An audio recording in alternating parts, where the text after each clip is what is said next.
Oxytocin, neurotransmitter most likely to make you feel all gooey towards your kids or pets, is the social glue that sticks us together at every stage of life and in every area of our lives. If you want to find out how that can make you happier, have better relationships, feel good and cope brilliantly with whatever life has in store, carry on watching.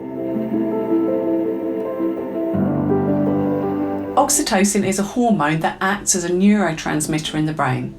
It plays major roles in reproduction, childbirth and lactation. It's present during and after sex, orgasm, and helps sperm get to where they want to go. It also has a major effect on social behaviours, and it gets one of its names, the love hormone, because when you're newly in love, you have significantly higher levels of oxytocin than if you're unattached. Long-term relationships and parenting relationships also show higher levels of oxytocin activity. Although once considered just a female neurotransmitter due to its incredibly important roles in pregnancy, childbirth and lactation, studies have shown that oxytocin also plays a role for men's reproductive activities. Fun fact, oxytocin is produced in the testicles and released at orgasm, creating contractions which aid sperm release. Now, whilst that is super interesting, you're probably watching this because you want to know more about the behavioural impact of oxytocin, which is great because that's the bit that we can influence.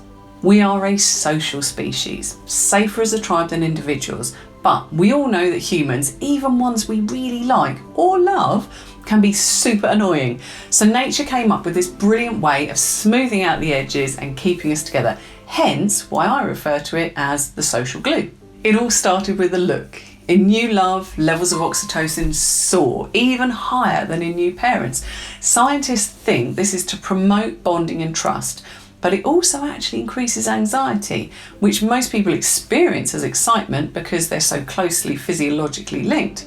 And it's why we can't wait to see our new love, and every moment apart is suffering. It also influences our desire to be faithful by creating this reward loop and actually making our partner more attractive to us.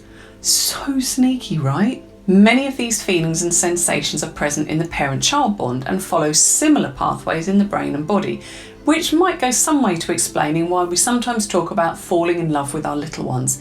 It's simply nature's way of making sure we look after them, even when they're horrid, smell funny, and definitely don't deserve it. Between other humans in our close or extended tribes, oxytocin can be released through acts of altruism, so when we help someone else, we feel good.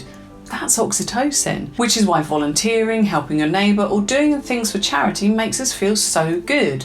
That looking out for someone else rather than just your self-driver is essential to be successful as a tribe. So by creating that reward loop, oxytocin ensures we stick together and look after one another. It's why we struggle to accept selfish behaviours, because we instinctively know that they threaten the safety of our tribe.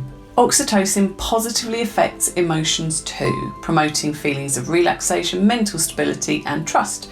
It can decrease stress and anxiety levels, barring the falling in love bit, which is why when we talk to someone and they listen, we feel better, even if the actual situation is exactly the same as when we started the conversation. Ways to increase your oxytocin and to increase it in someone else are many and varied, which is why we just kind of refer to it as positive interaction. It's just an umbrella term for all the things that I've spoken about and more. In your life, that might be like the lovely feeling you get when someone makes you a cuppa or brings the bins back in, that warm glow you got from helping your elderly neighbour with their shopping, or that first time you met your new little relation and you felt their tiny little hand making a fist around your finger, or even when the cat comes in to say hello and rears up and bumps your hand with their head. When your friend calls you up and you talk about nothing in particular but you feel good afterwards.